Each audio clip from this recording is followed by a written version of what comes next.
Bismillahirrahmanirrahim. Assalamualaikum warahmatullahi wabarakatuh.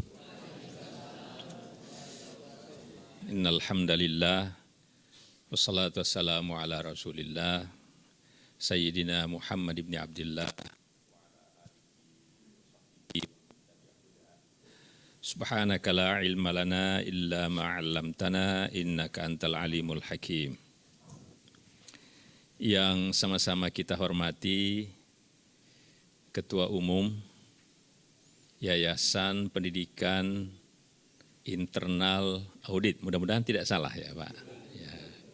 Sini juga hadir para pembina, para pengawas, Bapak Ibu dan anak-anakku tercinta, kekasih Allah.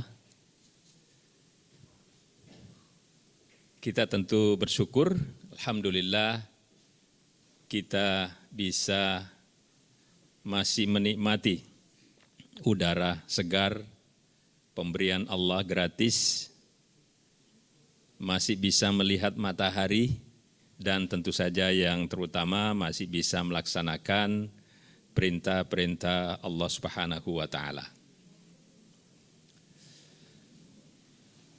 Terus terang berbicara di hadapan audiens yang sangat beragam, ini agak susah nih ya. Ini ada, saya tahu Pak Setianto itu Direktur Utama Telkom dulu ya. Ya, sekarang jadi pengurus Masjid Agung Sunda Kelapa. Direktur CEO, Masya Allah luar biasa. Di sini ada auditor, tapi juga ada anak-anak ini. Masya Allah luar biasa ya.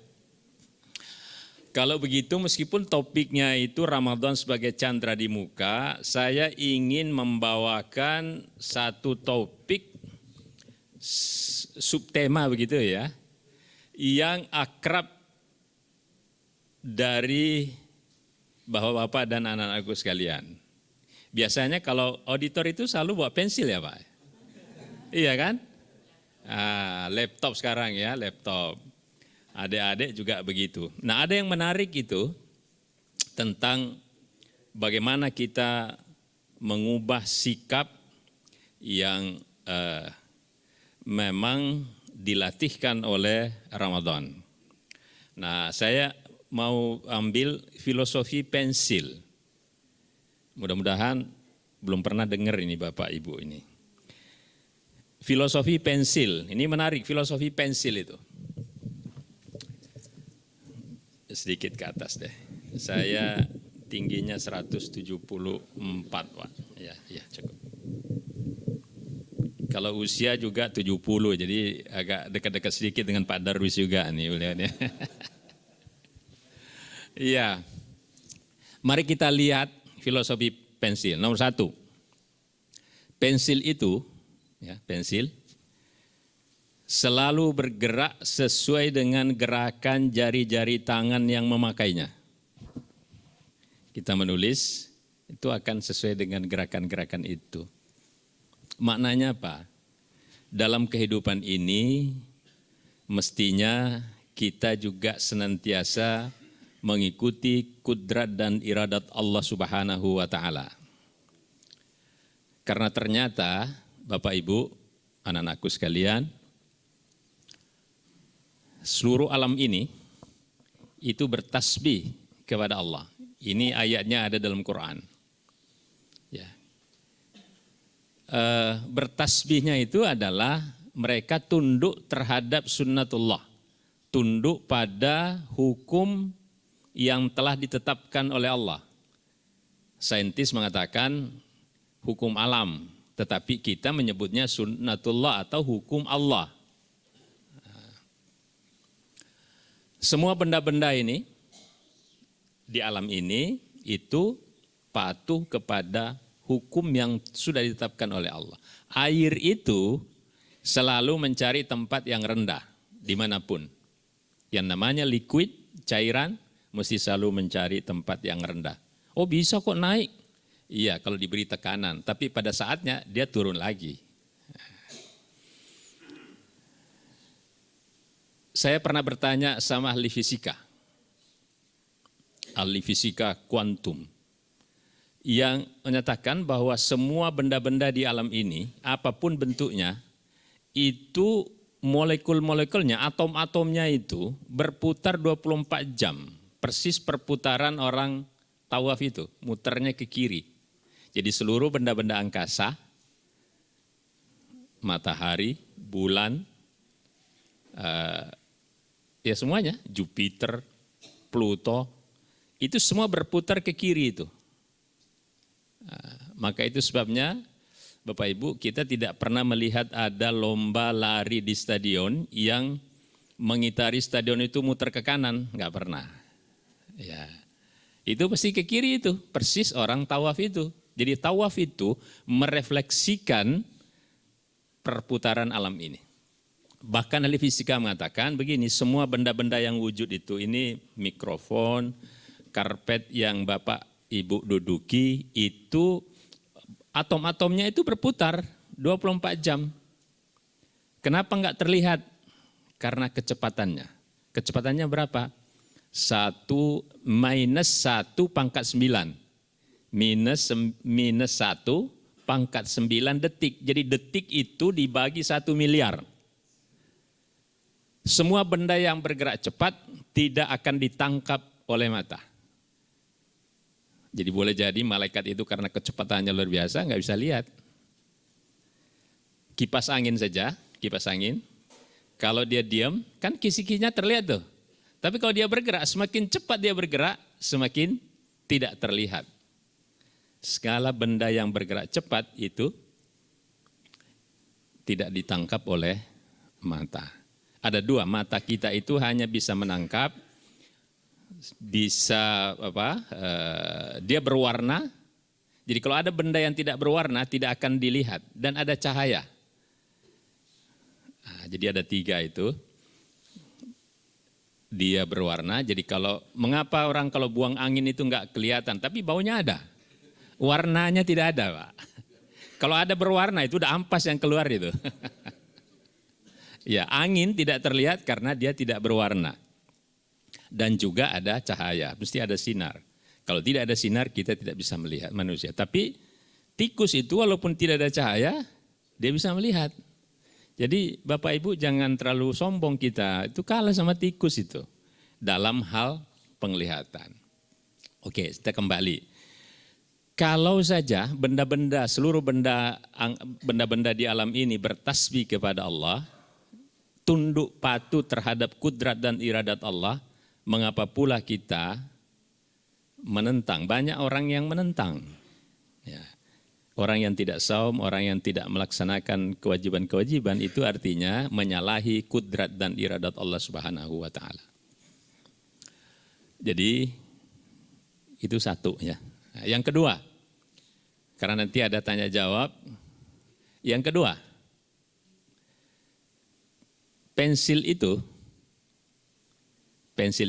ada saatnya diraut untuk mendapatkan ketajaman yang diinginkan.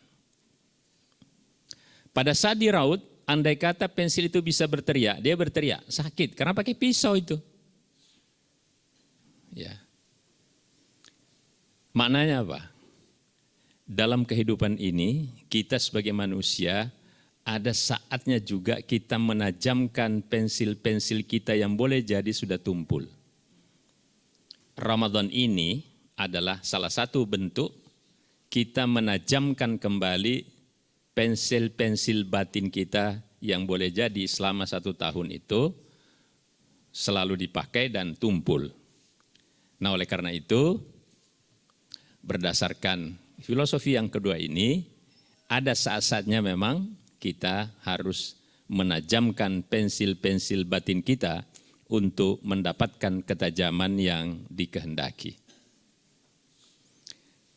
Saya yang ketiga, ini panjang, itu filosofi pensil itu bisa sampai sekitar 30 ya, tapi mungkin enggak, kita ambil yang utama-utama saja.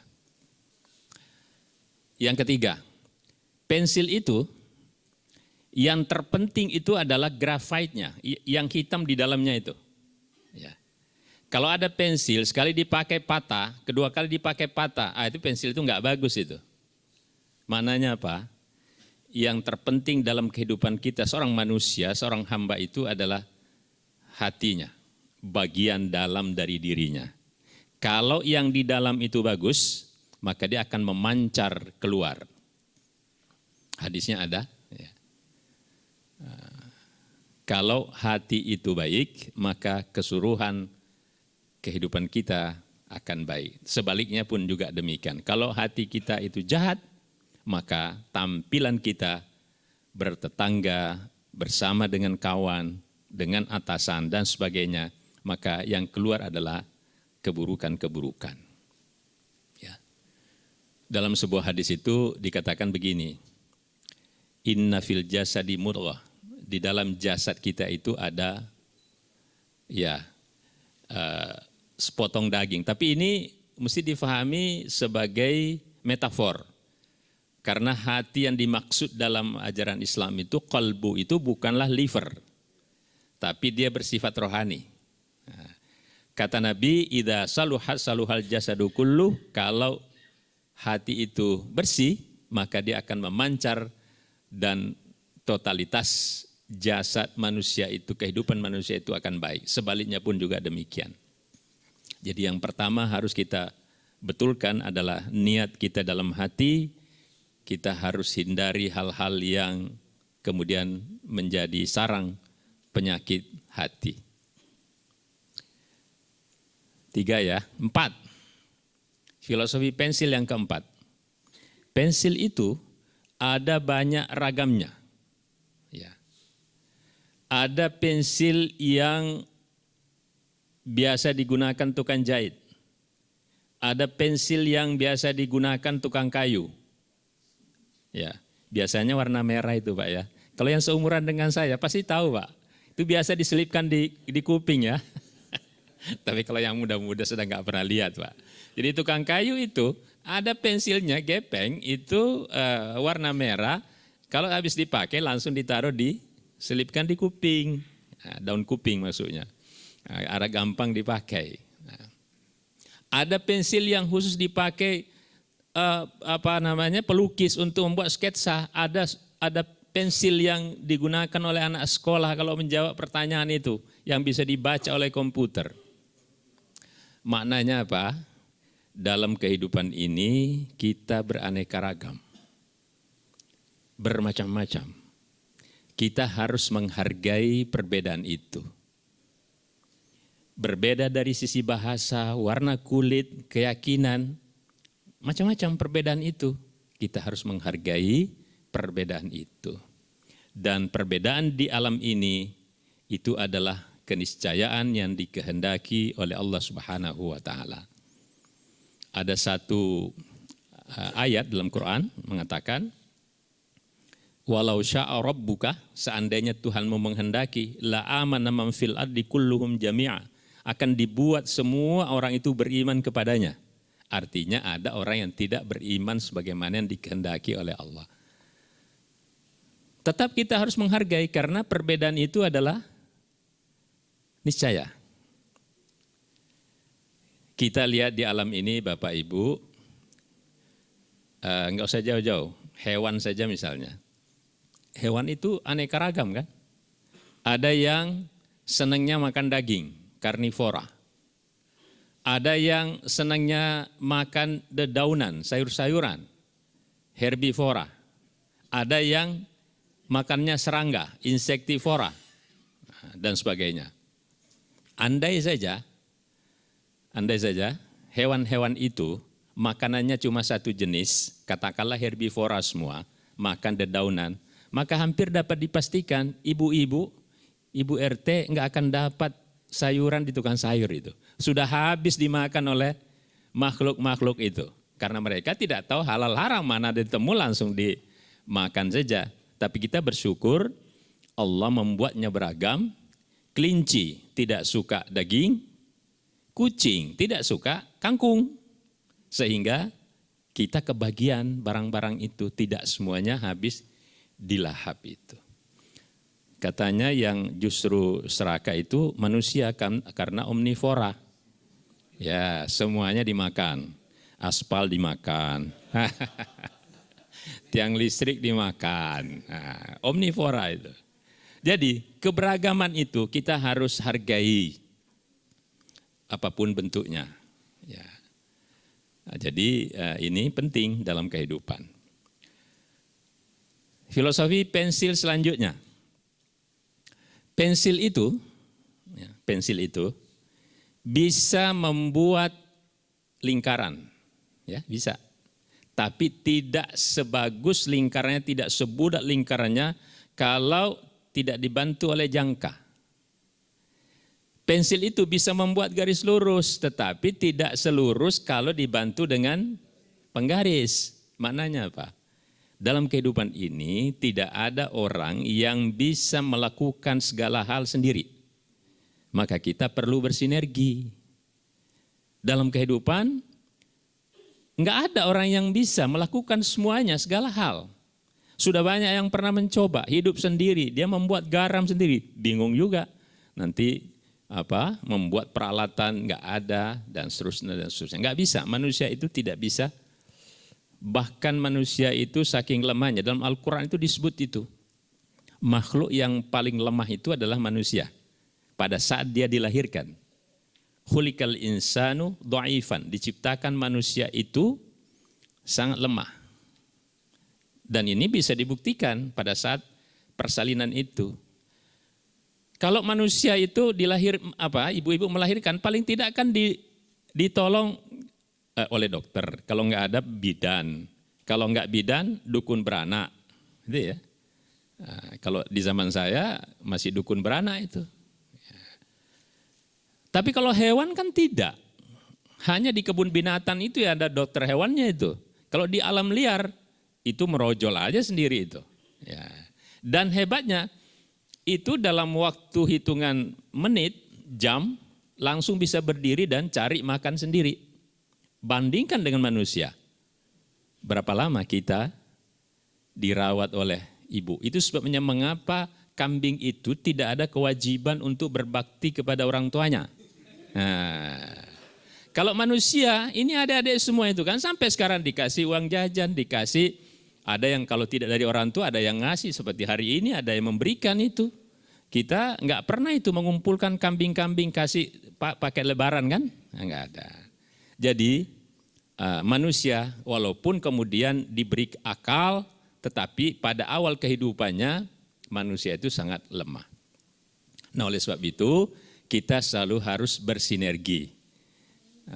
Apapun kita tidak bisa melakukan semuanya sendirian.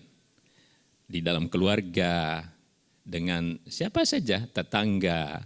Karena Bapak Ibu, menurut WHO itu sehat menurut standar WHO itu ada 3. Sehat jasmani, sehat rohani, ya, mental, dia bukan ODGJ, lalu sehat secara sosial. Ini baru ditambahkan oleh PBB itu. Jadi sehat sosial, sehat jasmani, sehat rohani, sehat sosial. Jadi kalau ada orang dengan teman sekerjanya enggak pernah akur, tetangganya enggak pernah akur, enggak sehat itu. Kalau Islam tambah lagi Pak, enggak cukup dengan 3, mesti tambah lagi, sehat secara spiritual. Yang kelima itu sehat secara finansial. Apa yang disebut sehat finansial? Antara yang masuk dengan yang keluar mesti balance. Kalau tidak balance, yang masuknya kecil, keluarnya besar, itu nanti larinya ke pinjol nanti itu. Tidak sehat. Jadi sehat, kata Rasul itu begini, laisal gina an kasratil arad walakinnal gina ginan nafs. Bukanlah yang disebut orang kaya itu yang memiliki harta banyak. Tetapi yang disebut kaya itu adalah mereka yang bisa mencukupi apa yang dia peroleh. Bisa mencukupi apa yang dia miliki. Yaitu disebut kekayaan jiwa. Kekayaan jiwa apa? Dia tidak pernah iri hati tetangga sebelah beli mobil kok kita yang salah tingkah. Dia enggak apa-apa, enggak ada masalah. Dan oleh karena itu mesti kita peliharaan. Ada biasanya saya sebut ini, ada perbandingan antara lingkaran kecil, Bapak Ibu, ini adik-adik ya. Ada lingkaran satu besar, yang satu kecil. Nah itu luas jari-jarinya, ini sudah kelas berapa ini ya? Berapa itu luas lingkaran itu? Jari-jarinya itu seluruhnya luasnya adalah 360 derajat. Nah, yang kecil 360 derajat. Kalau yang besar sama 360 derajat. Itu falsafahnya begini. Walaupun orang gajinya kecil, penghasilnya kecil dengan penghasilan besar, itu bagi Allah itu sama. Yang dilihat oleh Allah adalah apa? Keberkahannya. Dapatnya kecil, ada yang besar, karena kalau dikatakan puas itu enggak pernah orang puas. Ada orang gajinya, enggak tahu Pak Setianto gajinya waktu di Telkom ya mungkin. Tapi bisa dibayangkan lah itu ya. Itu banyak besar kemudian dimanfaatkan untuk kebaikan itu pasti lebih baik. Tetapi kalau kecil ya tentu kita upayakan juga tetap sedekah zakat itu walaupun kecil tetap harus disiapkan. Kenapa? Ibu karena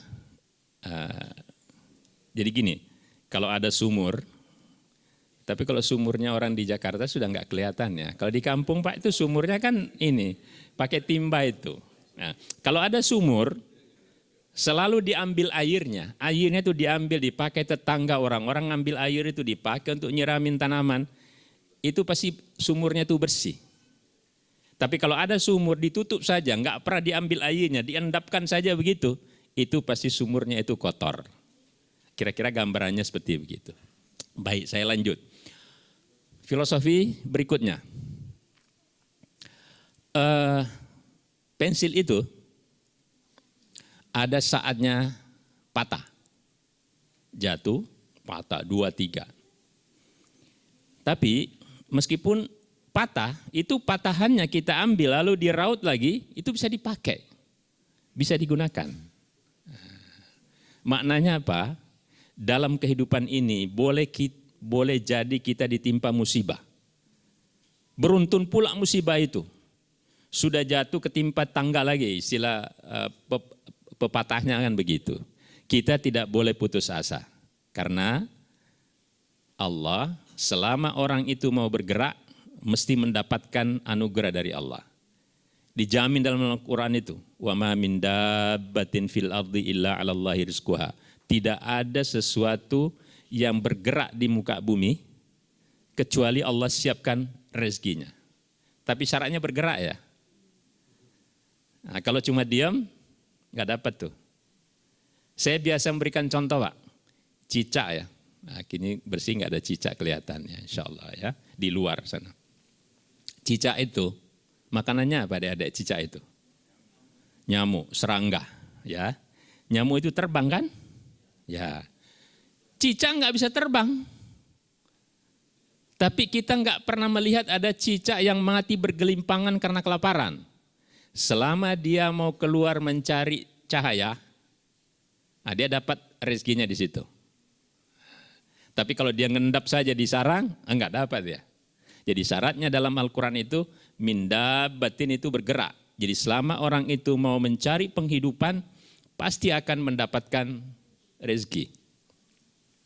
Saya tinggal di Pamulang. Beberapa waktu yang lalu, tapi sekarang sudah enggak kelihatan ya. Ada bapak-bapak, sudah sepuh itu.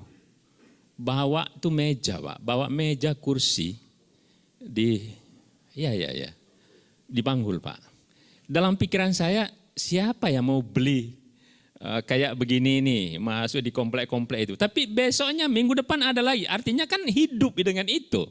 Andai kata dia tidak mendapatkan sesuatu kan dia sudah enggak bisa lagi, mungkin sudah wafat begitu. Tetapi selama dia masih mau bekerja, insya Allah, Allah akan memberikan karunia.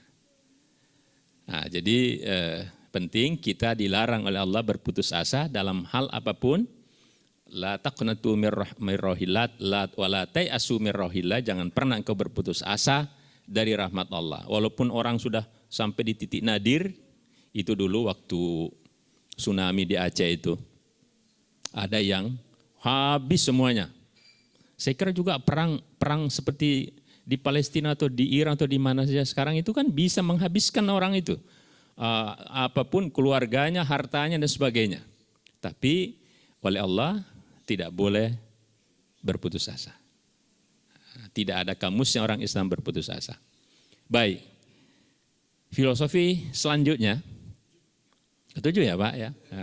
Alhamdulillah ada yang nyatat ya. Ya. Pensil itu selalu meninggalkan mark, selalu meninggalkan tanda. Ya, selalu meninggalkan tanda.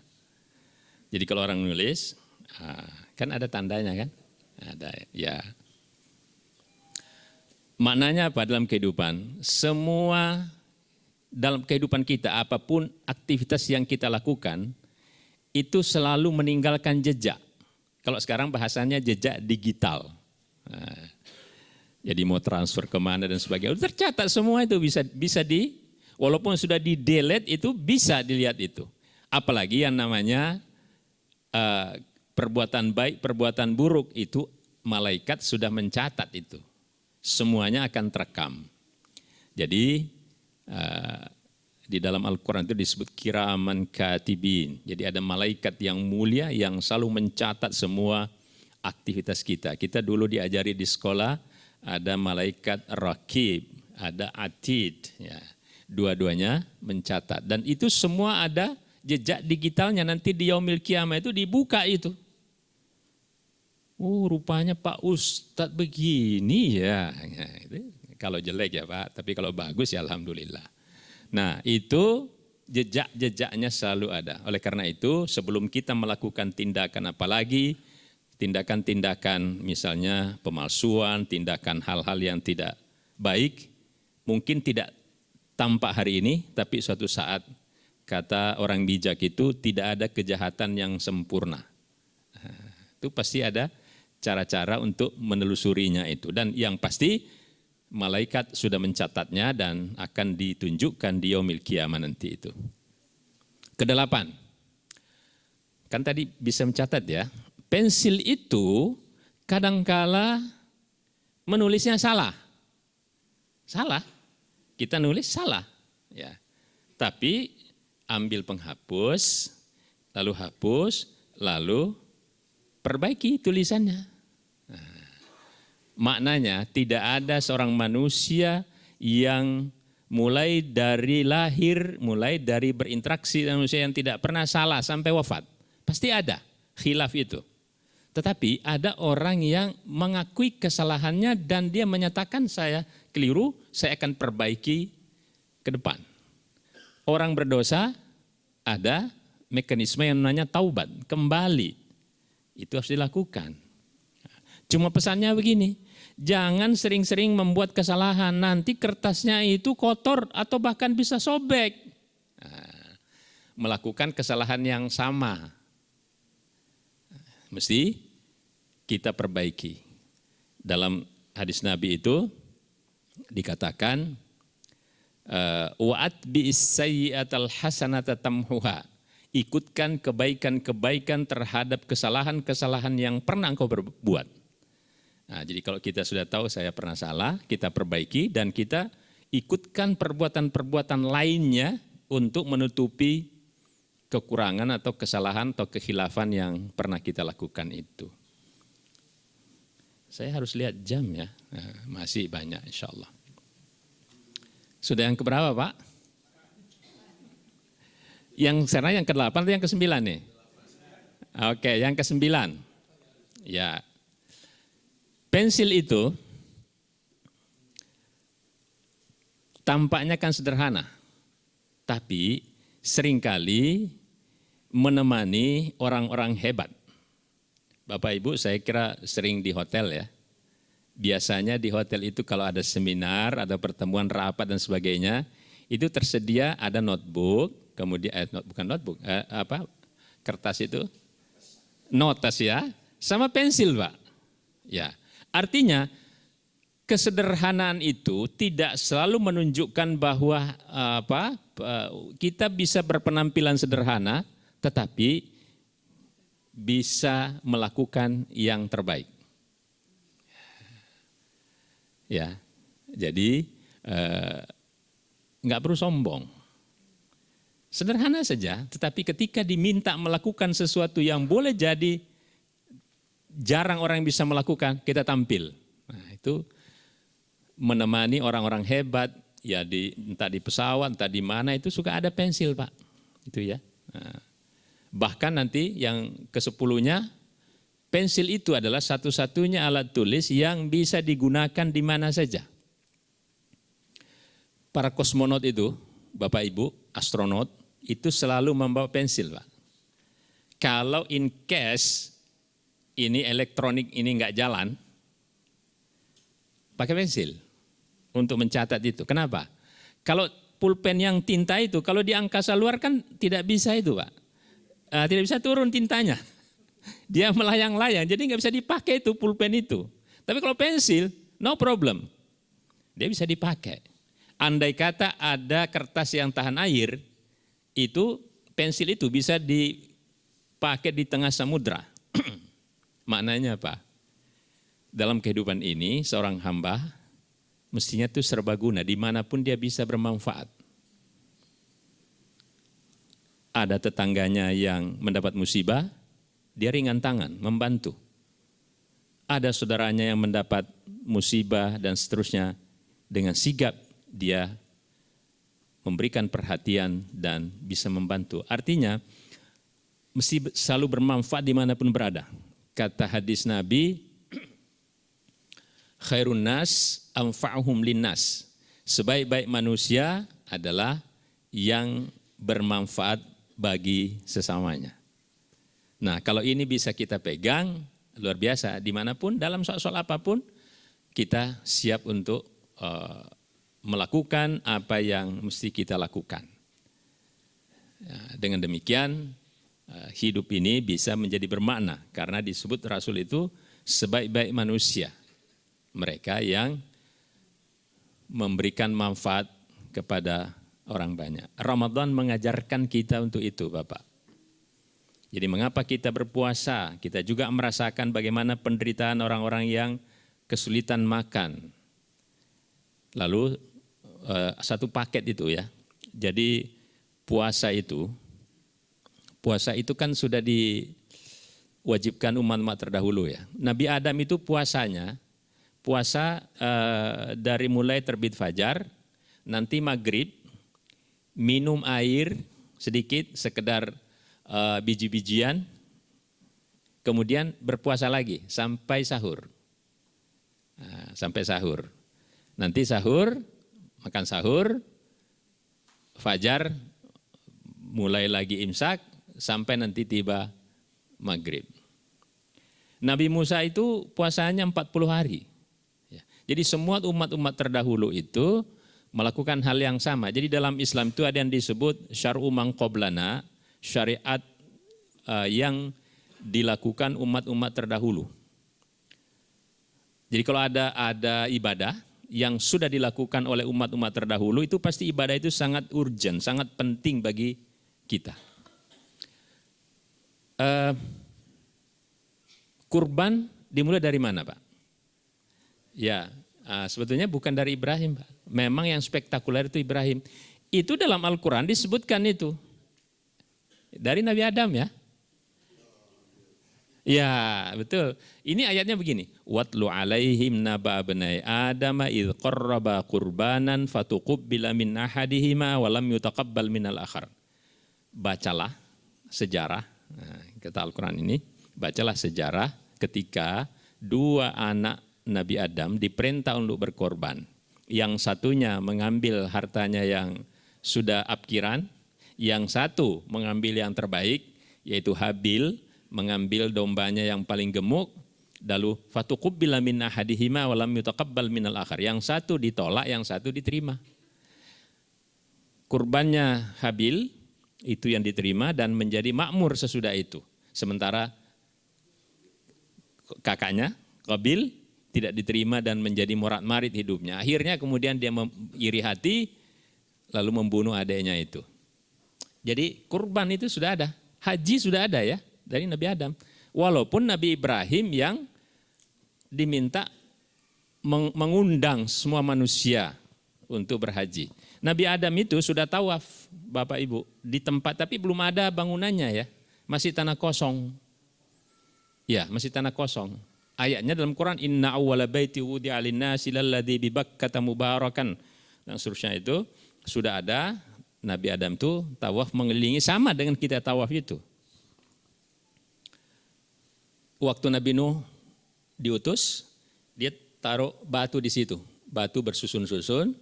Pada saat terjadi banjir besar, boleh jadi tsunami pertama waktu itu batunya bergeser hilang ke bawah banjir. Maka Nabi Ibrahim yang datang sesudah Nuh diminta untuk membuat bangunan permanen. Maka jadilah kubus itu. Ya, Ka'bah itu artinya kubus, Pak.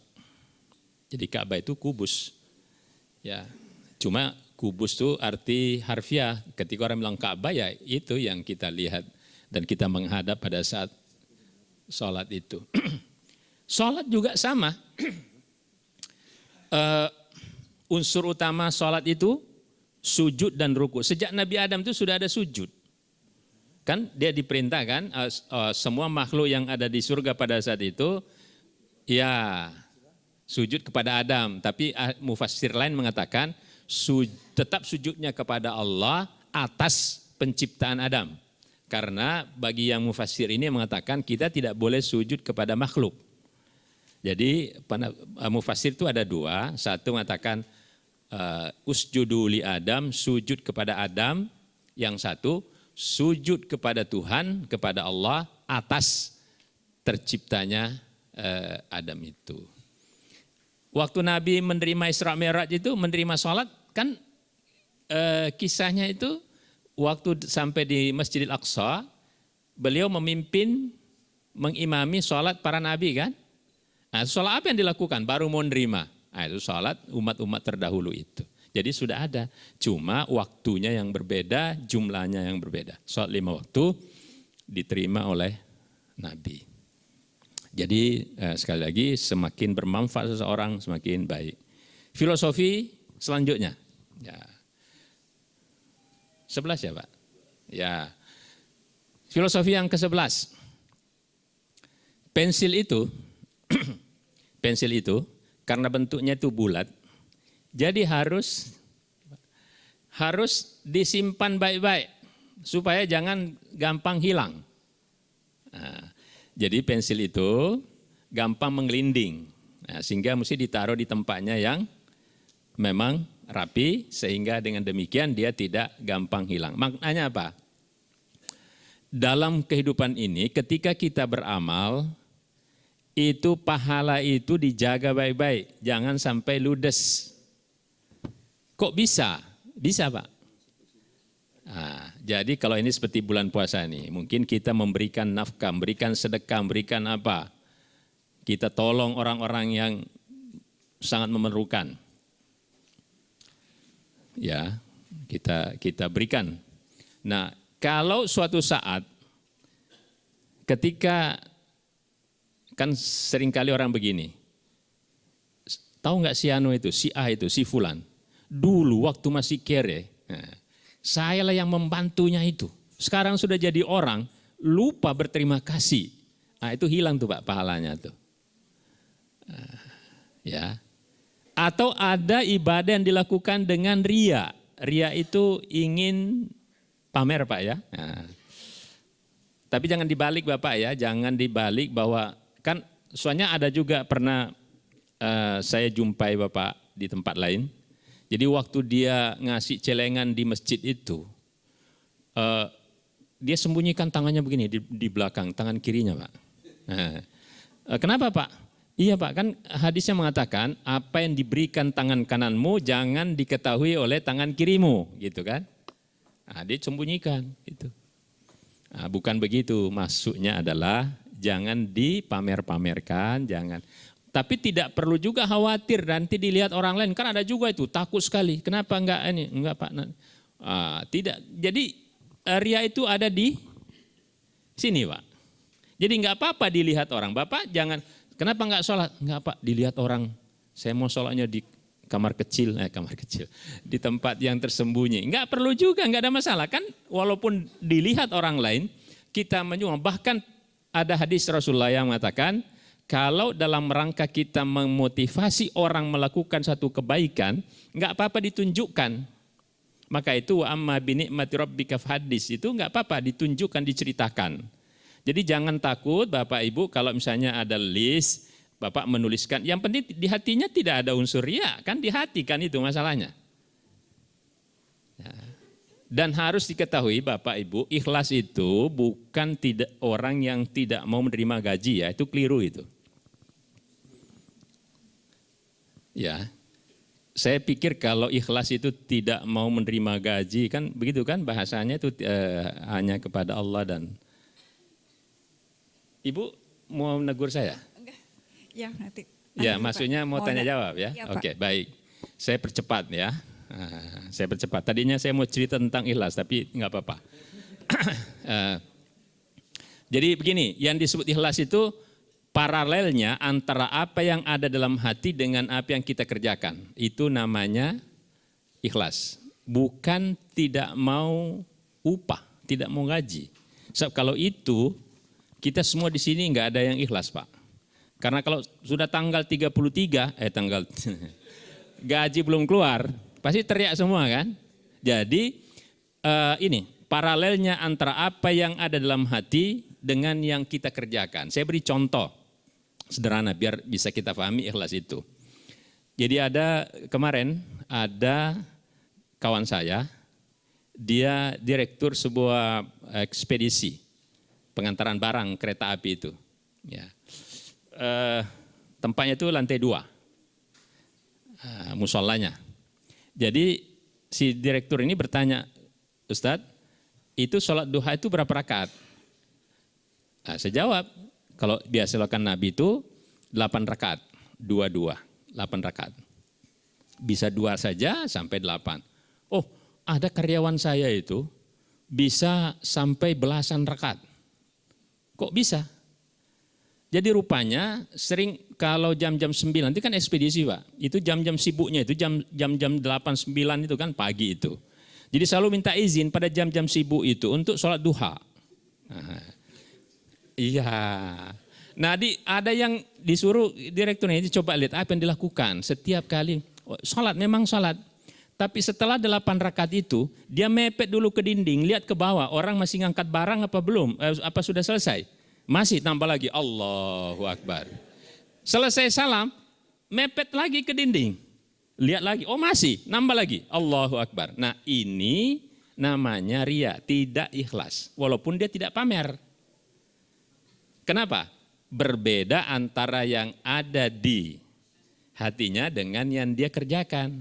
Di hatinya itu menghindari angkat barang, tapi yang dikerjakan sholat duha. Nah, itu tidak ikhlas namanya. Jadi ibu-ibu itu kalau nyuci piring tidak ikhlas itu ketahuan itu. Sampai peletok-peletok, sampai tetangga sebelah tahu itu. Nah, tidak sesuai yang ada dalam hatinya dengan dia kerjakan.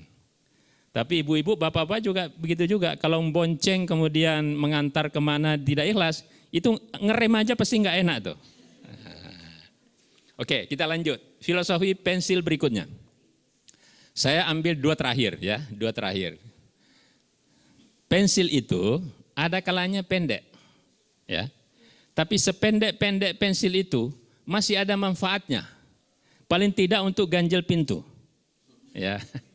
Kalau saya di kampung dulu Pak, kalau layangan saya benangnya itu kusut, itu cari pensil Pak, yang sudah pendek itu, nah, pakai ya. Atau ketika masih ada tape recorder, nah, kalau ini bapak yang ini nggak kenal tape recorder ya, kalau misalnya kami masih ya Pak. Kalau kasetnya kusut itu pakai pensil Pak, untuk menggulungnya itu. Nah, jadi jangan pernah kita merasa yang disebut istilahnya itu post power syndrome. walaupun kita sudah pensiun, tetap kita bermanfaat. Paling tidak menjadi MC. Apa MC? Momong cucu. Nah itu ya Pak. Tetap paling tidak, enggak bisa bergerak Pak, saya sudah di kursi roda. Masih bisa mendoakan orang lain. Karena doa itu juga merupakan ibadah. Jadi ada pahalanya. Jadi mendoakan itu jangan dikira, itu kita berdoa mendoakan Allahumma gfir lil muslimin wal muslimat. Itu adalah kita mendapat pahala yang mendoakan. Oke, saya ambil yang terakhir. Yang terakhir, ya. Pensil itu ada kalanya mau dipakai ganjel pintu juga sudah nggak bisa. Betul-betul selesai pengkhidmatannya itu. Ya. Itu kalau bahasa kita sudah sampai ajal. Ajal itu tongkat Pak, patok. Jadi ajal itu artinya patok. Kalau sudah sampai pada titik itu, kayak pensil tadi nggak bisa mau dipakai ganjel, mau dipakai gulung nggak bisa, sudah selesai. Ada kalanya mesti selesai. Kalau sudah sampai titik itu, sampai pada ajal itu, kata Allah, la yastakhiruna sa'atan wa la yastaqdimun. Tidak bisa dimaju mundurkan barang sedetik pun. Sampai di situ. Tetapi ada pesannya. Al-Quran mengatakan, wa tazawwadu fa inna khairaz zadi taqwa. Sebelum sampai pada titik itu, berbekallah. Dan sebaik-baik bekal adalah takwa. Dan takwa itu adalah yang kita inginkan dengan melakukan puasa Ramadan, amalia Ramadan dan sebagainya, agar bisa menambah ketakwaan kita kepada Allah. Saya kira itu yang saya bisa sampaikan. Kalau sekiranya ada tanya jawab, saya persilahkan. Tidak harus pada yang berkaitan dengan apa yang saya sampaikan. Kalau ada hal-hal lain yang terkait dengan masalah-masalah yang masih membuat kita tidak begitu firm terhadap suatu hal, boleh. Kalau saya bisa jawab, saya jawab. Kalau saya tidak bisa jawab, kita tanya kepada yang ahlinya. Terima kasih, saya tutup dulu sampai di sini. Assalamualaikum warahmatullahi wabarakatuh. Waalaikumsalam warahmatullahi wabarakatuh.